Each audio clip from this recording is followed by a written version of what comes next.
What up, though, guys? You already know it's your girl, Jaja. Listen, DR2 Productions in the building. I'm with this superstar, y'all. And he was a superstar to me before he was a superstar to y'all. But in the meantime, in between time, welcome. What up, though? What up, What's though? up, world? This is your boy, King Wesley. Okay, King Wesley. I remember when I first met you. Whoa. And we just talked about this. Whoa. The revolutionary change that you've made from when I first met you to now being in your career and literally just walking in your purpose.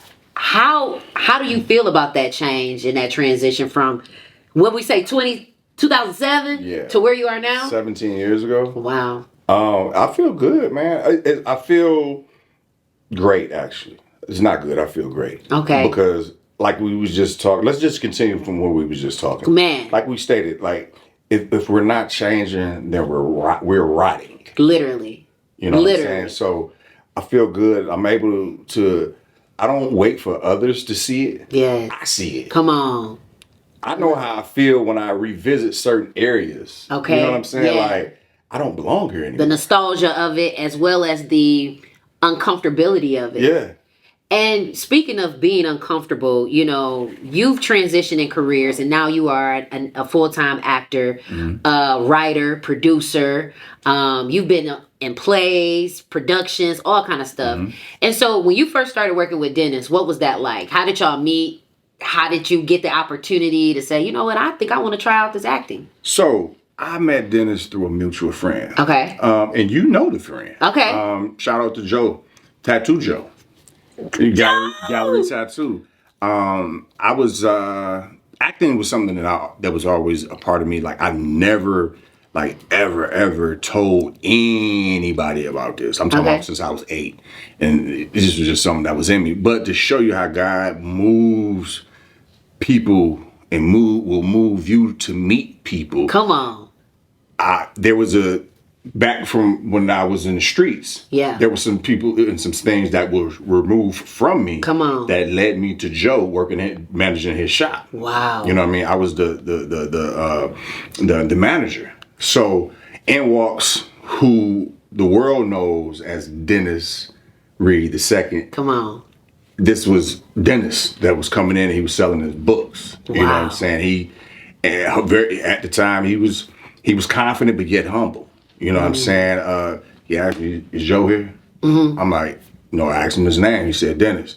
And he was selling his books. You know what I'm saying? He was getting, at the time, I think he was just starting to generate like sponsorship for plays and stuff. So him and my brother Joe, you know, they had their business. Okay. You know what I'm saying? So I never even told Joe that I was an actor. I didn't know until later that that's what him and Dennis was talking doing. about and kicking it. Yeah. They, kick it or whatever. So and then they was entrepreneurs.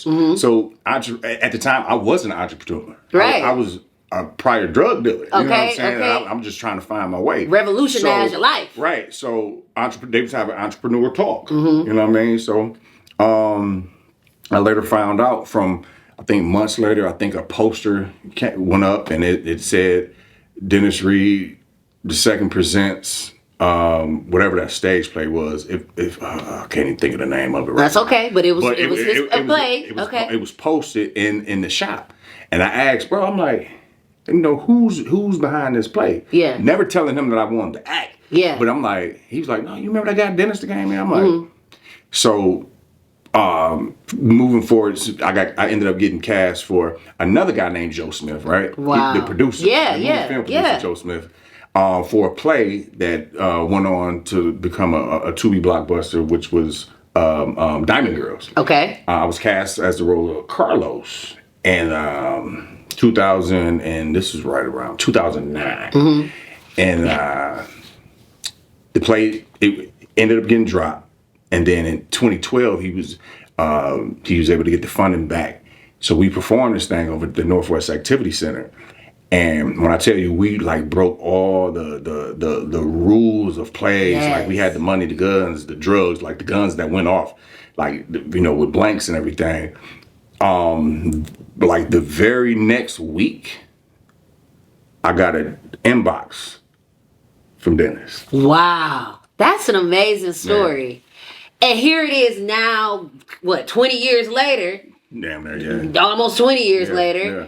And still rocking, still working, and to see how far you all have come in your careers is a beautiful thing.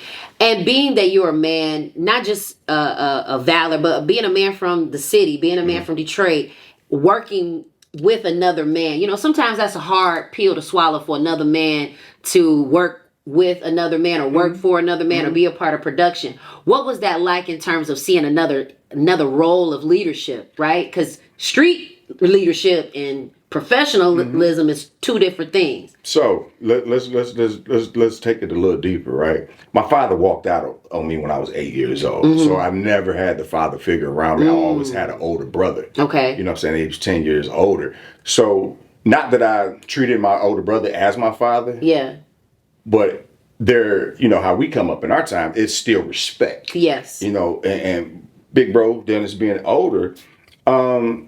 And I pay attention not to really more so what people are saying, but what they're doing. And how I met him, he's doing exactly that.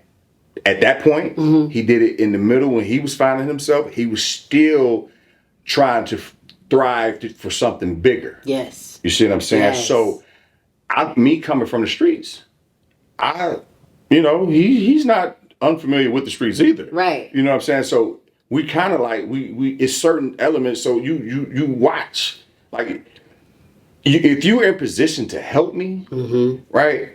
There has to be a level of respect there. You know what I mean? Yes. To where I want you to know that I want you to help me. So what do I have to do? Yeah. So if you can only pay me $300 for a movie, now my daily rate is. Come on, it's the daily rate for me, that's y'all. Better than it's almost, you know. Okay, that's some people's daily rate now. Let's go. I grew with that, and he created something like he didn't know, and he probably not gonna notice until he hear this. I had dreams of being an actor that I couldn't even talk. I didn't even talk to my own family about. My big brother. Wow. You see what I'm saying? So when you got somebody that's doing it, like. You embrace it. Yes. And the type of person I am, I embrace you as family. Yeah. You know, and some people may know, and I know this is going to be new to you, but some people may know, some people don't. Me and Dennis bumped heads a lot. Because it's a big brother, little brother type thing. And because you never want to see your little brother do something wrong, and you gonna prove your big brother wrong. That part, yeah. The challenge of it. It's just, and that's what it's always been. So, yeah, you might see 30, 40 DR2 movies, and I'm only a part of 2, but I'm also part of the foundation of what he started. Yes. You know what I mean? And it's all, and I'm here now. You know what I mean? And I'm gonna unravel some other things down the line. Okay, I like the unraveling of all the things. Okay, I want to unravel. Listen, and if you're tuning in, you already know we right here, DR2 Productions, with the one and only King Wesley in the building. Now, when you first started off, as to where you are now in your acting, are you more comfortable now than you've ever been when you first started off? Because people start off and they be nervous, and now you can see your growth in your career. I'm even more uncomfortable now. Really? Yeah. Why? Because you got to be on your A game. Let me explain it. Please explain. Enlighten us. This is the line of work you can't get comfortable. There's always a new King Wesley coming. You ain't lying. The moment you become uncomfortable is the moment that new person is going to step in. Wow. I'm never comfortable. You know what? That is great for up-and-coming actors, which is one of the reasons why you started your workshop, to assist. Yeah. What made you, step out there and say, I've gotten this opportunity. People, Dennis Reed has opened the door for me. I want to help other people. It's just that. Once you, first of all, the way my God works. Come on, talk about your God. Okay. You can't receive nothing if your hands is closed. Woo! So I can't be full. Hey, I can't be full, right? Yeah. And then try to have a conversation with you. Absolutely. Because you're going to see man, he's full of himself. That's because people not pouring out. You're not pouring out. It's people, like, I don't look at myself as a star. I look at myself as somebody that's constantly learning, and I'm pouring. Yeah. I'm keeping my glass as empty as possible. Yeah. So being able to, me wanting to help these upcoming talents, right? It started because I was starting to see a lot of things done wrong. First of all, on camera. So you said, no, we ain't coming out like that. Because before I started the class, shout out to Dennis again, he had a workshop, right?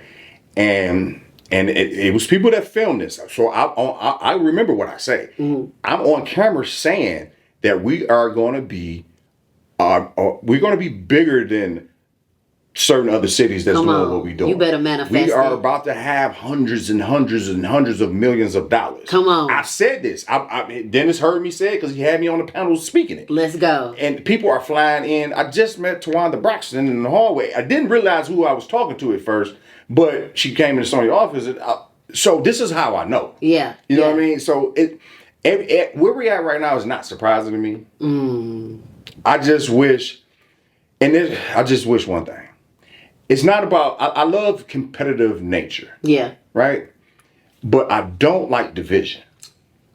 Right? It's okay to be competitive. Yeah. Right? But the division is what bothers me. However, it's here, and I just try to be the pillar. If you want change, you ultimately gotta be that. Gotta be what you're looking for. That part. So, pouring into these students, allowing them to have a cheat code with me. I wish I had. You got to be what you wanted. Yeah, to our kids. I didn't have me like, hey, no, this you want to do it this way. You know what I mean? Absolutely. You don't want to walk into an audition without your sides, because that's going to tell the casting director that this is your final performance, and I'm not coachable. See, because there's a psychological factor there that a lot of talent don't know. Like, they know, well, I'm gonna be offline when I walk into the casting. Yeah. Into the casting room. It's not even, no. It's okay to be offline, but having that script in your hand psychologically tells the casting director, this is not my final performance, and B, I'm very coachable. Yeah. Now, being coachable, starts in the household. You're a dad. Yeah. You got a whole family. What is that like, transitioning from actor and being in character to, I got to go home to the real role of fatherhood and family, and I gotta give another version of me. Yeah. Well, before I was a father, I'm a kid. Okay. I was a pretty good kid. I believe that. I was pretty. I'm gonna say I was an angel. I would definitely say that either. I was a pretty good kid. So we are who we've always been. Okay. You know what I mean? So going home and knowing, like, those gems and those life lessons that, mom and grandma, older brother, older sis poured into me, and remembering dad walking out, like, I got every reason to find and become the best version of myself for them. Yes. Now, so that transition from dad to, from actor to dad, after coming out of work, they kind of gotten, like, accustomed to me, like, because it's something that I do. I go home after I get off set. I go home and I go to sleep, because I got to pray that energy off me. Yeah, you know what I mean? Yeah. So I go home and I go to sleep. I say, sometimes I have to have some of the conversations, but for the most part, it's kind of like routine. So they give me that time to get that character off me, do my prayers, and then get back into who they know. You know what I mean? So. It's smooth. They're my support system, and it's funny, even like, because my daughter goes down to Alabama A&M, so I've been spending a lot of time on the road. I love that, and it kind of, like, makes the kids giggle when people come up to me. I was gonna say, like, when they're with you, they like, is that your dad? Yeah, like, it just, like, something just happened to my daughter. She was sitting on the doorstep of her dorm, and the guy just walked up to her. She's like, ain't your dad too be famous? And she was like, yeah, who are you? Like, where are you coming from? Like, no, I say, my dad seen your picture, your ID, because I had posted my baby's college ID, you know, proud dad. Yeah, of course, you gonna do all that. And I guess he was already either going there or on his way down there, and somebody showed him. It's always somebody. He said it was his dad. I don't know who that was, but yeah, or even being in the grocery store, gas station, they be like, oh God, again. But they get a kick out of it. I see it. And then anytime you can Google your dad, and see like all good stuff. And That's man, ain't that a beautiful thing? How God will just flip and transition your life. How we start off and how we finish. Yeah. As well as what the devil meant for evil, God worked it out for our good. You know, and I'm super excited. I'm grateful for you, King, for following your dreams and your passion. If anybody wants to follow you, book you, see some of the movies you've been in, how can they find you? My Instagram is King Wesley Official. My Facebook is King Wesley. If you just want to inquire about the classes or learn a little bit about my passion, go to kingwesley.com. Okay. If you want to book me,